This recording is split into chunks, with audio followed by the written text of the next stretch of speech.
Assalamualaikum warahmatullahi wabarakatuh. Perkenalkan kami dari kelompok 3, kelas 12 IPS 3. Di sini kami ingin menjelaskan tentang perpecahan Cekoslovakia. Kelompok kami beranggotakan yaitu Nama saya Leticia Revanasya, nomor absen 1. Nama saya Desta Arif Caksa, nomor absen 7. Nama saya Fareda Zulfa, absen 10. Nama saya Kalisa Devitasari, absen 17. Nama saya Muhammad Rafi Hafiz, nomor absen 22. Dan yang terakhir, nama saya Talita Zahra, absen 34.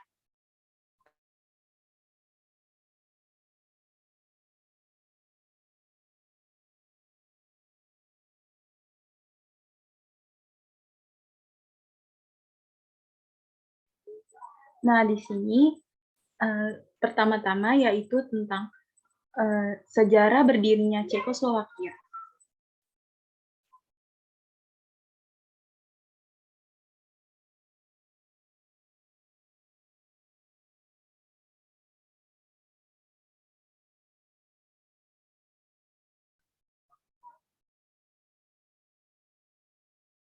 Nah, sebelum memasuki Perang Dunia ke-1, wilayah Ceko dan Slovakia dikuasai oleh Kekaisaran Austria-Hungaria.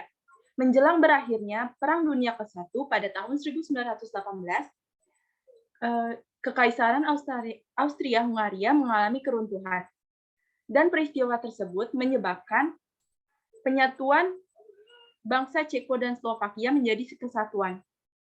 Thomas Garrick Masaryk menghadiri pertemuan di Pittsburgh, Pennsylvania, Amerika Serikat pada 31 Mei 1918 yang menghasilkan tentang Nota Kesepakatan Gettysburg dan menyetujui pembentukan negara federal yaitu Ceko dan Slovakia. Perjanjian ini resmi berdiri negara Ceko dan Slovakia menjadi Cekoslovakia pada 28 Oktober 1918. Nah, selanjutnya yaitu pada Maret 1939, pasukan Nazi Jerman menguasai Cekoslovakia. Dikarenakan ada wilayah yaitu Sudetenland dihuni oleh beberapa etnis Jerman. Hal inilah yang menjadi alasan pasukan Nazi Jerman menguasai Cekoslovakia di bawah pimpinan Hitler. Cekoslovakia yang sudah bersatu dipecah oleh Jerman dan menjadikan Ceko sebagai wilayah Jerman dan Slovakia menjadi negara satelit.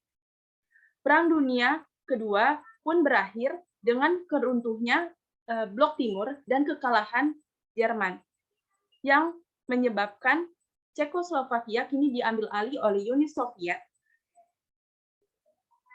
dan kekuasaan Cekoslovakia ini memuluskan kekuasaan bagi Partai Komunis Cekoslovakia pada 25 Februari 1948. Cekoslovakia berada di bawah kekuasaan PKC dan Uni Soviet berhasil mempersatukan kembali negara Ceko dan Slovakia menjadi satu negara kesatuan yaitu Cekoslovakia.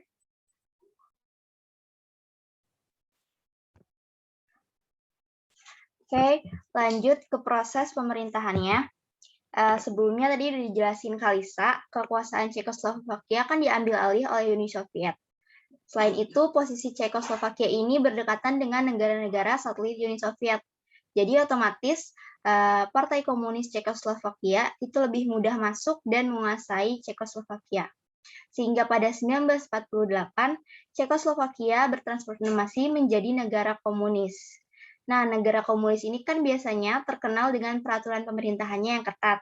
Maka saat itu, Cekoslovakia diberlakukan sistem ekonomi terpusat, di mana sistem ekonomi terpusat itu merupakan semua kegiatan perekonomian itu diatur dan diawasi oleh pemerintah. Jadi kita sebagai rakyat itu hanya mengikuti apa kata pemerintah aja.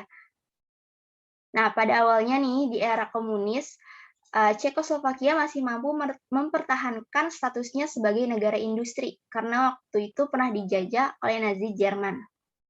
Akan tetapi, lambat laun kemajuan itu mulai mengalami kemunduran. Alasannya dari peristiwa tersebut dapat terjadi karena sistem ekonomi terpusat ini membuat sektor industri dan ekonomi negara Cekoslovakia itu perlahan tertinggal, sehingga sistem ekonomi tersebut dianggap kurang berhasil dalam membangun perekonomian di Cekoslovakia.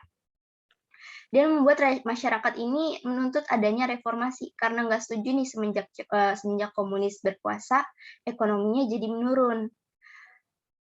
Lalu pada tahun 1968, Alexander Dubček yang pro-reformasi terpilih sebagai sekretaris tertinggi Partai Komunis Cekoslovakia.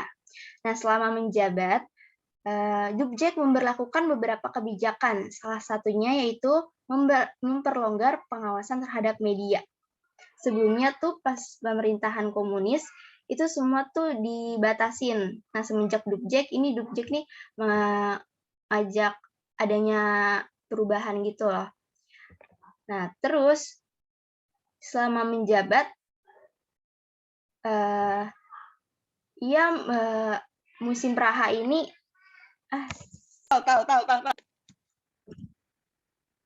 Oke, maaf, saya ulangi.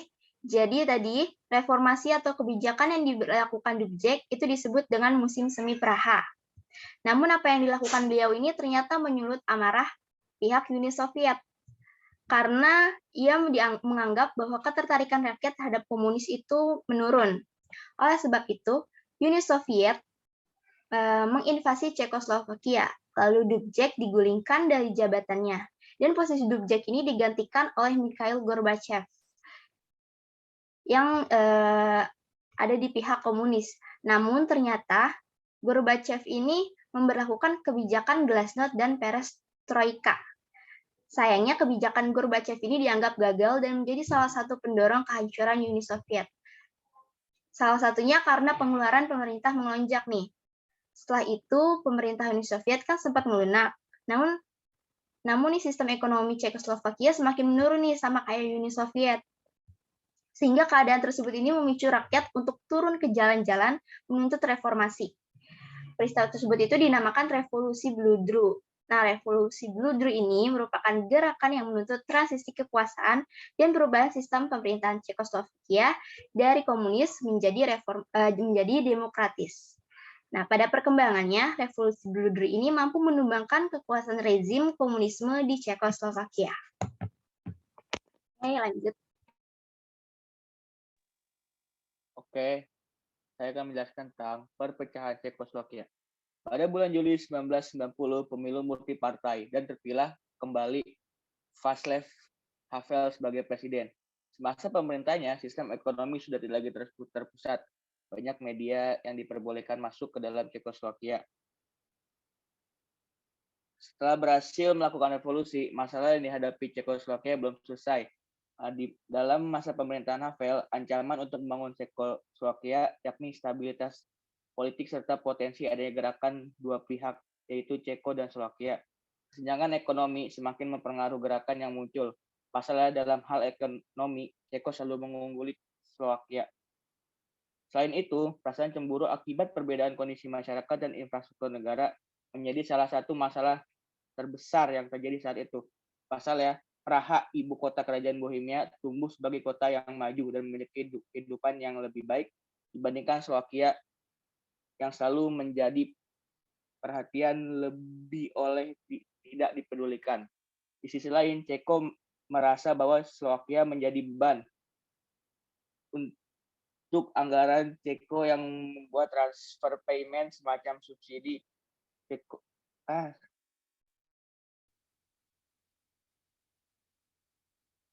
Pemerintah Cekoslovakia juga memiliki usul untuk menjadikan pusat pemerintahan berada di kota Praha. Anggota parlemen dari wilayah Slovakia tidak setuju, karena dianggap tidak adil bagi wilayahnya, sehingga permasalahan-permasalahan tersebut membuat perpecahan di dalam anggota.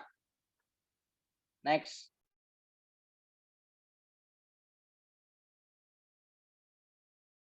Saya akan menjelaskan tentang dampak-dampak dari perpecahan Cekoslovakia.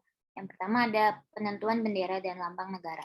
Bendera Ceko dan Slovakia tidak jauh berbeda dari segi warna. Sementara untuk lambangnya, kedua negara tersebut dilarang menggunakan lambang yang sama.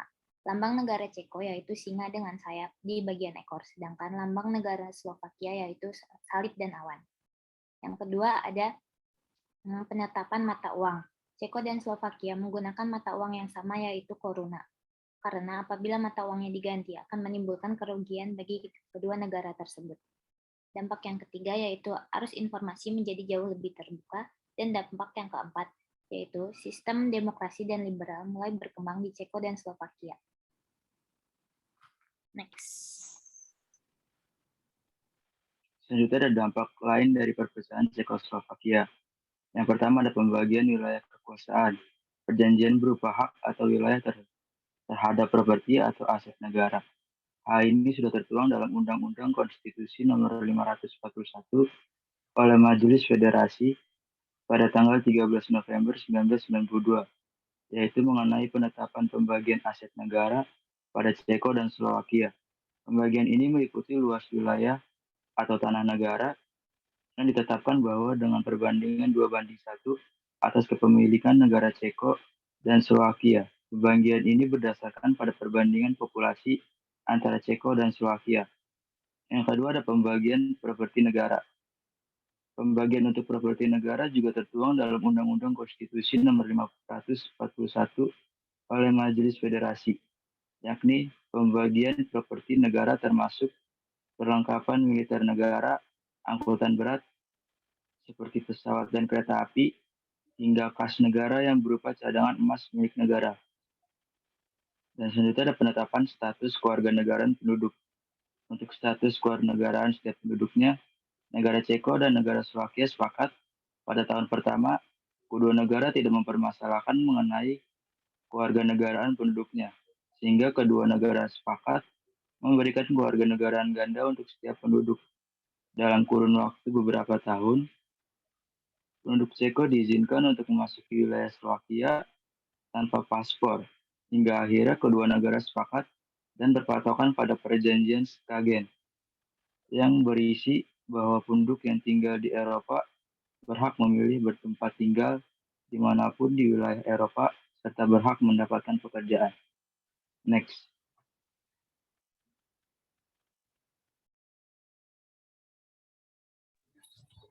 Kesimpulannya, dari pembahasan yang sudah kami bahas di atas, dapat disimpulkan bahwa sistem pemerintahan suatu negara yang sangat berpengaruh terhadap jalannya negara tersebut. Namun, jika pemerintah yang tidak bisa mengontrol kebijakan-kebijakan dari adanya sistem pemerintah tersebut, maka pemerintah akan menemukan bermacam-macam hambatan. Sama seperti pemerintah Cekoslovakia, sistem pemerintah mereka sudah sesuai dengan yang rakyat mau, yaitu demokratis. Namun pemerintah yang terlalu fokus ke suatu wilayah saja, yaitu parah yang mencium munculnya masalah-masalah yang menghambat adanya persatuan dan kesatuan negara Cekoslovakia yang baru merdeka.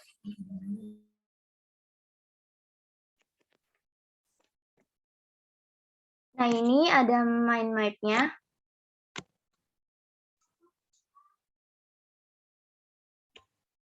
Oke, lanjut, Leta.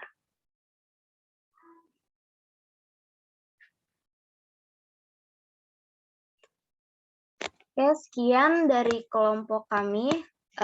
Bila ada kekurangan, mohon dimaafkan. Wabillahi taufiq wal hidayah. Wassalamualaikum warahmatullahi wabarakatuh.